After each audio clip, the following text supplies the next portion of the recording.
నమస్తే, welcome to prime nine. Come to the point. మన ఈ కమ్ టు ద పాయింట్ కార్యక్రమంలో మాట్లాడుకునే పాయింట్ ఏంటి అంటే, ఏ విషయమైనా సరే మన దాకా వస్తే గానీ తెలీదు అనే పాయింట్ గురించి మాట్లాడుకుందాం. మన దాకా ఏంటి అని అనుకుంటున్నారా? అవును. నిన్న జోగి రమేష్ గారిని కల్తీ మద్యం తయారీకి సంబంధించి అద్దేపల్లిని అరెస్ట్ చేసిన పోలీసులు అతని వాంగ్మూలం ఆధారంగా దీంట్లో కర్త కర్మ క్రియ ఎవరు అంటే జోగి రమేష్ అనే ఆ పేర్లు చెప్పడం, దాంతో పాటు కొన్ని రకాల ఆధారాలు వాళ్ళు అధికారులు సేకరించడంతో జోగి రమేష్‌ని అరెస్ట్ చేశారు. అయితే ఇది హాట్ టాపిక్ ఏంటి అని చాలామంది అనుకుంటారు. ఇక్కడ హాట్ టాపిక్ ఏంటంటే జోగి రమేష్ గారిని అరెస్ట్ చేయడం హాట్ టాపిక్ కాదు. ఆయన అరెస్ట్ చేసిన తర్వాత ఆయన సతీమణి శకుంతల గారు కొన్ని రకాల వ్యాఖ్యలు చేశారు. ఇప్పుడు హాట్ టాపిక్ అవే. అసలు ఆవిడ ఎటువంటి వ్యాఖ్యలు చేశారు? ఏంటి అనే దాని మీద మనం మాట్లాడుకునే ముందు అసలు ఆవిడ ఏమి అన్నారు? ఏంటి అనేది కూడా చూద్దాం. అయితే ఈ వీడియో ఫుల్‌గా చూడండి. మీకు గనక నచ్చితే ఒక లైక్ చేయండి. 10 మందికి షేర్ చేయండి. ఎందుకంటే నేను ప్రతిసారి చెప్తా. ప్రతి విషయాన్ని ఒక మంచి విషయాన్ని అయితే 10 మందికి చెప్పుకోవాల్సిన అవసరం ఎంతైనా ఉంది కాబట్టి మీరు తప్పకుండా ఈ వీడియో ఫుల్‌గా చూడండి. లైక్ చేయండి. 10 మందికి షేర్ చేయండి. అయితే కమ్ టు ద పాయింట్ కార్యక్రమంలో మనం తీసుకునే పాయింట్ ఏంటి అంటే, ఏ విషయమైనా మన దాకా వస్తే గాని ఆ నొప్పి విలువ తెలీదు అని చాలామంది అంటారు. అయితే ఆ నొప్పి ఏమిటి అంటే దీని గురించి మాట్లాడుకునే ముందు గతంలో జరిగిన కొన్ని విషయాలు మాట్లాడుకుందాం. అయితే వల్లభనేని వంశీ గారి పేరు ఫస్టు ఇప్పుడు ప్రస్తావిస్తా. ఎందుకంటే ఆయన్ని అరెస్ట్ చేసినప్పుడు ఆయన సతీమణి మీడియా ముందుకొచ్చి ఏం చెప్పారంటే, "మా ఆయన చాలా మంచివారు. ఆయన్ని మీరు ఈ విధంగా అరెస్ట్ ఎలా చేస్తారు?" అనేది కేవలం అరెస్ట్ గురించే మాట్లాడారు. "మీరు చాలా తప్పు చేస్తున్నారు. కక్ష సాధింపు చర్యలు చేస్తున్నారు" అన్నట్టుగా మాట్లాడారు. పోనీ అది గూడా పక్కన పెడదాం. నెక్స్ట్ నందిగం సురేష్ గారి భార్య కూడా వచ్చారు. ఎలాగా నందిగం సురేష్‌ని అరెస్ట్ చేసినప్పుడు కూడా ఆవిడొచ్చారు. "కక్షపూరిత రాజకీయాలు చేస్తారా? మీరు పరిపాలన ఆపేసి ఈ విధంగా ముందుకు వెళ్తారా? ఈ విధంగా ఎలా చేస్తారు?" అంటూ ఆవిడ గతంలో వాళ్ళ హస్బెండ్ ఏం చేశారు, ఏంటి అనేది మర్చిపోయి ఆవిడ కూడా మీడియా ముందుకొచ్చి మాట్లాడారు. నెక్స్ట్ బోరుగడ్డ అనిల్ కుమార్. ఆయన ఎలా మాట్లాడారు? ఎవరిని మాట్లాడారు? ఎంత నీచంగా మాట్లాడారు? ఆ మాట్లాడిన దానికి కూడా అరెస్ట్ చేస్తే ఆయన సతీమణి కూడా మీడియా ముందుకొచ్చి చాలా దారుణంగా "అలా ఎలా చేస్తారు? అంత అమాయకపు భర్తని, నా అమాయకపు భర్తని మీరు ఎలా అరెస్ట్ చేస్తారు? అది న్యాయమేనా? ధర్మమేనా?" అంటూ ఆవిడ పోలీసుల్ని ఎదిరించి ఒక రకంగా ఏం చెప్పాలి అంటే లాజికల్‌గా మాట్లాడి తర్వాత ఏం మాట్లాడారన్నది మనందరికి తెలిసిందే. ఇక ఈ విషయాలన్నీ పక్కన పెడితే ఒక్కసారి జోగి రమేష్ గారి మిసెస్ సతీమణి శకుంతల గారి దగ్గరికొద్దాం. ఆవిడ నిన్న కొన్ని వ్యాఖ్యలు చేశారు. అవి ఏంటి అంటే ఒకసారి చూడండి. తన భార్య బిడ్డలు ఎలాగా సఫర్ అయ్యారో అలాగే కుటుంబాలు ఉంటున్నాయి కదండి. అలాగే భార్య బిడ్డలు సఫర్ అవుతారనేది ఆయన ఆలోచించుకోవాలి కదండి. పెద్ద ఆయనగా ఆలోచిస్తారని అనుకుంటున్నానండి. రావు గారు ఇంటి దగ్గరికి వెళ్ళినప్పుడు అదండి కోపం. అంటే ఇప్పుడు భర్తల్ని అరెస్ట్ చేస్తే మీడియా ముందుకొచ్చి మాట్లాడుతున్నారు. భర్తల్ని ఊరికే అరెస్ట్ ఎందుకు చేస్తారు? ఒకసారి మీరు ఆలోచించాలి గదా! మీరేం చెప్తున్నారు? గతంలోకి వెళ్ళండి ఒక్కసారి. గతంలోకి వెళ్లి వాళ్ళ హస్బెండ్స్ ఏం చేశారు? ఏంటి అనేది చూసుకోవాలి కదా! పవన్ కళ్యాణ్ గారి వాళ్ళ మిసెస్‌ని బయటకి తీసుకొచ్చారు. ఆయన చాలా సందర్భాల్లో చెప్పారు. తనకు భాష రాదు, ఏమీ రాదు. తనకసలు తెలీదు. తనని ఎలా తీసుకొస్తారు రాజకీయాల్లోకి? తనని కాదు. అసలు ఎవరిని వ్యక్తిగత విషయాలు రాజకీయాల్లో మాట్లాడొద్దు. ఎవరికి సంబంధించిన సతీమణుల విషయాలు బయటికి తీసుకురావద్దు అని ఆయన ఎన్ని సార్లు చెప్పడం జరిగింది. ఆపారా? ఆపలేదు గదా! 3 పెళ్ళిళ్ళ వ్యవహారం తీసుకొచ్చారు. ఏం జరిగింది? ఏమన్నా ఆపారా? ఏమీ ఆపల. నెక్స్ట్ ఆయన ఆడపిల్లల్ని వదిలారా? ఆయన ఆడపిల్లల్ని కూడా రోడ్డు మీదకి తీసుకొచ్చి ఎంత చండాలంగా మాట్లాడారు. ఆయన కుటుంబ సభ్యులను బయటకు తీసుకొచ్చారు. ఎంత చండాలంగా మాట్లాడారు. మరి అప్పుడేమన్నా ఖండించగలిగారా? అప్పుడేం ఖండించగలలా. ఎందుకంటే అప్పుడు మీరు వాళ్ళ సతీమణులు మాత్రమే. అప్పుడు మీకు ఆడవాళ్ళు, కుటుంబాలు అప్పుడు గుర్తుకు రాలేదా? మీ విషయం వచ్చేసరికి మాత్రం కుటుంబాలు, ఆడవాళ్ళు, పిల్లలు, ఫ్యామిలీ ఇలా రకరకాలుగా మాట్లాడుతున్నారు. మరి గతంలో గుర్తుకు రాలేదా? నెక్స్ట్ ఇంకో విషయం. నారా చంద్రబాబు నాయుడు గారి సతీమణి భువనేశ్వరి గారిని నిండు సభలో అలా అవమానిస్తే, క్యారెక్టర్‌ని అసాసినేషన్ చేస్తూ ఆ విధంగా మాట్లాడితే మీకు అప్పుడు తప్పుగా అనిపించలేదమ్మా? ఇప్పుడు మాత్రం కుటుంబాల గురించి, ఫ్యామిలీల గురించి, అట్లాగే పిల్లల గురించి ఇలా వ్యక్తిగత విషయాలు తీసుకొచ్చి మాట్లాడుతున్నారే, మీ దాకా వస్తే మాత్రం ఒక న్యాయమును, ఎదుటి వాళ్ళకి ఇంకొక న్యాయమా అని చాలా మంది చెప్తున్న మాట. అయితే శకుంతల గారు మీరు చేయాల్సిన పనేంటంటే ఇప్పుడు బాధపడితే ఏంటి చెప్పండి? మీరు గతంలోనే మీరేం చెప్తున్నారు? మేము బీసీ కులానికి చెందిన వాళ్ళం. వెనుకబడిన వర్గాలకు చెందిన వాళ్ళం. మా మీద కక్షపూరిత చర్యలు చేస్తున్నారు అని అంటున్నారు. మీరేం చెప్పారు? మధ్య తరగతి కుటుంబం అని చెప్పి జోగి రమేష్ గారే చాలా సందర్భాల్లో చెప్పారు. మరి ఇన్ని కోట్ల రూపాయలు మనకి ఎక్కడి నుంచి వచ్చాయి? అని మీరు మీ హస్బెండ్‌ని అడిగారా? ఒక్కసారైనా? మనం మధ్యతరగతి కుటుంబం వాళ్ళం కదా! మనం బీసీ వర్గానికి చెందిన వాళ్ళం కదా! మన దగ్గర డబ్బులుండవు కదా! మరి ఇన్ని కోట్ల రూపాయలు ఎక్కడి నుంచి వస్తున్నాయి? అని మీరు ఒక్కసారైనా నిలదీశారా? ఇప్పుడు మాత్రం మీ హస్బెండ్‌ని అరెస్ట్ చేయంగానే ఒక్కొక్క పాయింట్ లాజికల్‌గా మాట్లాడుతున్నారు కదా! మీరు ఇవన్నీ ఎప్పుడైనా అడిగారా? నెక్స్ట్ అగ్రిగోల్డ్ భూములకు సంబంధించి ఆ భూములు కబ్జా చేశారు మీ హస్బెండ్. వేల కోట్ల రూపాయలు దండుకున్నారు అని రూమరు చాలా వచ్చింది. మరి అప్పుడేమన్నా ఇది ఏంటి? ఈ విధంగా ఎందుకొస్తుంది? మనం నిజంగా అలా చేశామా? లేదా? ఇది ఒకవేళ చేస్తే దీన్ని ఖండించాల్సిన అవసరం ఉందని మీరు మీ హస్బెండ్‌కి ఏ రోజైనా కూర్చోపెట్టి చెప్పారా? అయితే మీ ఇద్దరి పిల్లల విషయం కూడా బయటకొచ్చింది. మరి అటువంటప్పుడు మీరైనా "అరే! నాన్న చూస్తే అట్లా ఉన్నారు. మీరైనా మంచి దారిలో ఎళ్ళండ్రా" అని మీ పిల్లలకేమన్నా మీరు నచ్చచెప్పారా? నచ్చచెప్పలా. నిన్న కూడా మీ అబ్బాయి ఏం మాట్లాడుతున్నారండి? ఆ హాస్పిటల్ దగ్గర ఆ! గ్లోబ్ గుండ్రంగా తిరుగుతది. మళ్ళీ ఎక్కడ తిరుగుతదో అక్కడికే వస్తది. అందరికి అన్నీ ఎదురు తిరిగిచ్చేస్తామంటే ఒక టైప్ చెప్పండి. ఈ టైపు వర్డ్స్ ఎవరు మాట్లాడతారండి? మీరొచ్చి ఏడుస్తున్నారు. మీరు బాధపడుతున్నారు. ఒక హస్బెండ్‌ని అరెస్ట్ చేస్తే సతీమణిగా మీరు ఏడుస్తారు, బాధపడతారు అనేది అందరికి తెలుసు. కానీ మీరు గతంలో ఖండించకపోవటమే ఈ అన్నిటికి కారణమని చాలామంది చెప్తున్న మాట. ఇప్పుడు మీరేమన్నారు? కుటుంబాలు ఉంటాయి కదా! పిల్లలు ఉంటారు కదా! భార్య ఉంటుంది కదా! అంటున్నారు.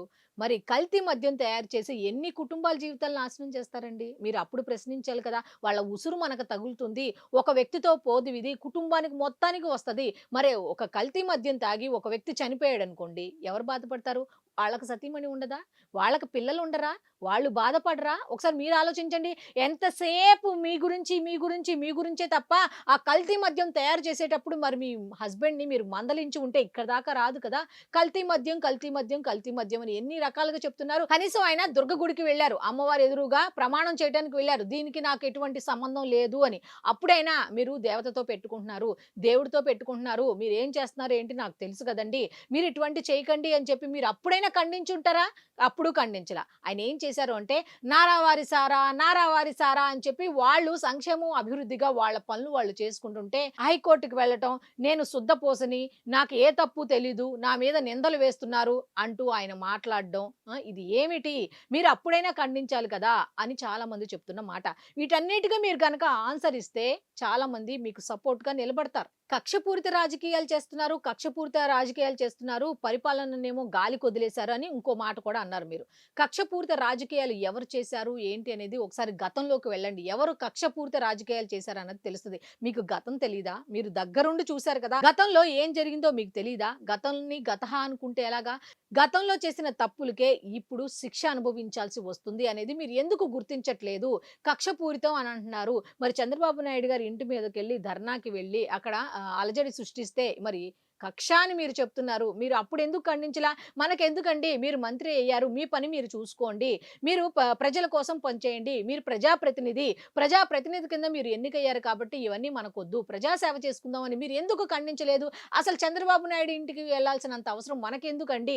ఖండించాల్సిన అవసరం మనకెందుకండి? ప్రజాపాలనలోకి వచ్చాము. ప్రజల్లోకి వచ్చాము. ప్రజలు మనల్ని గెలిపించారు. మనం ప్రజాపాలన చేసుకుందామని మీరెందుకు సజెషన్ ఇవ్వలేదు? ఇప్పుడు జగన్మోహన్ రెడ్డి గారిని ఏదో అన్నారు, ఏదో చేశారన్న ఉద్దేశంతో చంద్రబాబు నాయుడు గారి ఇంటి మీదకి గొడవకు వెళ్లారు. జోగి రమేష్ గారు కొంతమందిని తీసుకొనెళ్లారు. అక్కడ గొడవ జరిగింది. ఇప్పుడు కక్షపూరితం అంటున్నారు. మరి ఆ విషయాన్ని మీరు నొక్కి వక్కాడించి చెప్తున్నారు.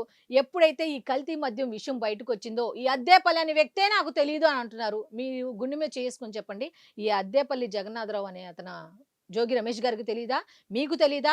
మీ హస్బెండ్ అయితే అసలు తెలియనే తెలీదు అంటున్నారు. మరి వాట్సాప్ చాట్ ఎట్లా వచ్చింది బయటికి? అట్లాగే ఏదో ఒక ఫంక్షన్‌లో ఇద్దరు కూర్చొని మాట్లాడుకుంటున్నయి ఎలాగొచ్చినియి? వాయిస్ రికార్డ్స్ ఎలా బయటకొచ్చినియి? ఒకసారి మీరు చెప్పండి. ఇదంతా కక్షపూరితం, కక్షపూరితం అంటున్నారు. మరి ఈ ఎవిడెన్స్‌లన్నీ ఎలా వచ్చినియి? ఒకసారి మీరు చెప్పండి శకుంతల గారు. ఇప్పుడు మీరంటే జోగి రమేష్ గారు మీ హస్బెండ్ కాబట్టి అరెస్ట్ చేశారు కాబట్టి మీకు బాధ ఉంటది. కాదని ఎవరు చెప్పరు. ఆ బాధలో ఏదైనా మాట్లాడొచ్చు అని అనుకుంటే మాత్రం కరెక్ట్ కాదు. ఎందుకంటే గతంలో చేసిన ప్రతీదీ గుర్తుకు తెచ్చుకోండి. మీ హస్బెండ్ ఏం చేశారు? మీ హస్బెండ్ ఏం చేశారని. ఇప్పుడు మీ మనసుకు బాధ కలిగిన విషయం వాస్తవం. కానీ మీ హస్బెండ్ చేసినయి కూడా వాస్తవాలే. గత 5 ఏళ్లలో ఏం చేశారు? ఎన్ని కోట్లు దండుకున్నారు? ఎంత కల్తీ మద్యం తయారు చేశారు?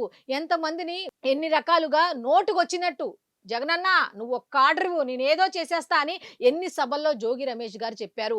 మీరు అప్పుడు మందలించి ఉంటే అన్ని కోట్లు సంపాదిస్తున్నప్పుడు అరే మనం మధ్యతరగతి కుటుంబం వాళ్ళం, మనం మధ్యతరగతి కదా, ఇన్ని కోట్లు ఎక్కడికి వస్తున్నాయి, ఎక్కడి నుంచి వస్తున్నాయి అని చెప్పి మీరు అప్పుడే మీ హస్బెండ్ని మందలిస్తుంటే ఇక్కడ దాకా వచ్చేది కాదు. పోనీ 2024 ఎన్నికల్లో ఓడిపోయారు, అక్కడ నుంచి ఏమన్నా కామ్గా ఉన్నారా? అక్కడ నుంచి కామ్గా లేరు. తెలుగుదేశం పార్టీలో చిచ్చు పెట్టాలనే ప్రయత్నాలు చేశారు, అది కుదరలేదు. తర్వాత చేరాలని ట్రై చేశారు, అది కుదరలేదు. ఇప్పుడు కల్తీ మద్యం విషయాన్ని కూడా తెరపైకి తీసుకొచ్చి తానే సూత్రధారి పాత్రధారి అంతా నడిపించి ఏమి ఎరగనట్టుగా ఆ గొడవ దగ్గరికి వెళ్ళి ఆ విషయాన్ని కూడా బయటకు తీసుకొచ్చి చెప్పింది ఎవరు? మీకు తెలీదా శకుంతల గారు?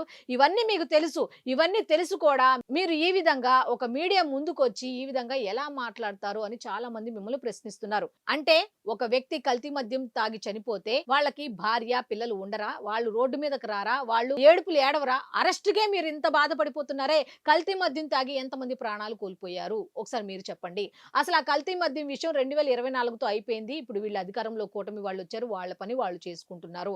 మరి ఇటువంటి టైంలో నారావారి సారా దమ్ముంటే నన్ను అరెస్ట్ చేయి, దమ్ముంటే నన్ను టచ్ చేసి చూడు అనే మాటలు ఎందుకు? పడుకున్న గుర్రాన్ని లేపు తన్నించుకోవడమే కదా. ఇప్పుడు వాళ్ళని వెళ్ళి అంత కెలికి అంత నానా బీపచ్చం చేస్తుంటే మీరు అప్పుడైనా ఖండించుకోవచ్చుగా. గతంలో ఏదో చేశారు వదిలేయండి, ఇప్పుడు ఇంకా ఎందుకు అనే చెప్పాలిగా. ఇప్పుడు ఎవరు బాధపడుతున్నారు? ఇప్పుడు జగన్మోహన్ రెడ్డి గారు ఉన్నారు అధ్యక్షులు వారు, ఆయన ఎవరో ఏదన్నా అంటే ఆయన ఖండించుకోవాలి, ఆయన చుట్టుపక్కల వాళ్ళు ఖండించాలి. ఎంతవరకు ఆ ఖండించడానికి ఒక లిమిట్ ఉంటది కదా. ఆ లిమిట్ క్రాస్ అయినప్పుడు సతీమణుల కింద మీరేం చేస్తున్నారు? చాలా మంది అరెస్ట్ అయినప్పుడు ఇలా మీడియా ముందుకు వస్తున్నారు, అరెస్ట్ కాకముందు మీరు ఎందుకు మీ భర్తలకి నచ్చ చెప్పలేకపోతున్నారు? ఎవరి గురించి అయితే మీరు పోరాడుతున్నారో ఆయన బానే ఉన్నారు ప్యాలెస్ లో, మనం మాత్రమే జైల్లో ఉంటున్నామని ఒక వల్లభనేని వంశీ ఆడవారి జోలికి వస్తే ఏం జరుగుతుంది? ఆ ఉసురు ఊరికే పోతుందా అంటే పోదు, ఆడవారి ఉసురు ఖచ్చితంగా తగిలి తీరుతుంది అని చెప్పడానికి అది ఒక ఉదాహరణ అని చాలా మంది చెప్తున్నారు. ఇప్పుడు బోరుగడ్డ అనిల్ కుమార్ ఉన్నాడు, ఏం చేశాడు? ఎంతమందిని ఎన్ని రకాల అసలు పిచ్చి మాటలు. అసలు నిజంగా చెప్పాలంటే మీడియా ముందు ఎంత దరిద్రంగా మాట్లాడాడంటే అటువంటి వాళ్ళకి ఉసురు ఊరికే పోతుందా? ఉసురు తగలకుండా పోదు కదా. ఇప్పుడు జోగి రమేష్ గారి విషయం తీసుకోండి, నువ్వు నన్ను అరెస్ట్ చేయలేవు, నన్ను టచ్ చేయలేవు, నన్ను టచ్ చేసి చూడంటే టచ్ చేసి చూస్తారు. ఎవరు వస్తారు మీ దగ్గరికి? ఎవరు రారు. మొన్న మొంతా తుఫాన్ వచ్చినప్పుడే జనంలోకి రాలే. ఇప్పుడు మీలాంటి వాళ్ళు అరెస్ట్ అయితే వస్తారా? నందిగం సురేష్ అరెస్ట్ అయ్యారు, అక్కడికి ఎవరు వెళ్ళారు? సజ్జల రామకృష్ణారెడ్డి వెళ్ళారు తప్ప పరామర్శకి జగన్మోహన్ రెడ్డి గారు వెళ్ళలా. ఒక వంశీకి మాత్రం వెళ్ళాలని ట్రై చేశారు, ఎందుకంటే మరీ వెళ్ళకపోతే బాగుండదు అన్న ఉద్దేశంతో వంశీకి మాత్రం ట్రై చేశారు. కాకపోతే అక్కడ ఒక అలజడి సృష్టించారు, కానీ శిక్ష అనుభవించింది ఎవరు? వల్లభనేని వంశీ, నందిగం సురేష్, బోరుగడ్డ అనిల్ కుమార్. ఎవరైతే ఒక వ్యక్తి కోసం పాటు పడ్డారో ఆ వ్యక్తి బానే ఉన్నారు, ఈ కింద వాళ్ళు నలిగిపోతున్నారు. ఈ కింద వాళ్ళ ఎవరు నలిగిపోతున్నారంటే వాళ్ళ భార్య వాళ్ళ పిల్లలు మాత్రమే నలిగిపోతున్నారు. ఇది ఖండించుకోవాల్సిన అవసరం లేదా? అంటే మీ దాకా వస్తే ఒక న్యాయం, అవతల వాళ్ళ దగ్గరికి వెళ్తే ఒక న్యాయమా అనేది చాలా మంది చెప్తున్న మాట. కాబట్టి మీరు ఖండన అనేది స్టార్టింగ్ లోనే ఉండాలి, ఖండించుకోవాలి. ఇటువంటి కార్యక్రమాలు చేయకుండా మీరు మీ భర్తలని ఫస్ట్ లోనే కంట్రోల్లో పెట్టుకోవాలి. అంతే తప్ప ఇప్పుడేదో అరెస్ట్ చేశారు కదా అని చెప్పి ఇప్పుడు వచ్చి మీడియా ముందుకు వచ్చి ఈ విధంగా మాట్లాడటం అయితే కరెక్ట్ కాదు అని చాలా మంది చెప్తున్న మాట. సో ఇది ఈనాటి కమ్ టు ద పాయింట్ కార్యక్రమం. మళ్ళీ రేపటి పాయింట్ లో కలుద్దాం. అంతవరకు సెలవు, నమస్కారం.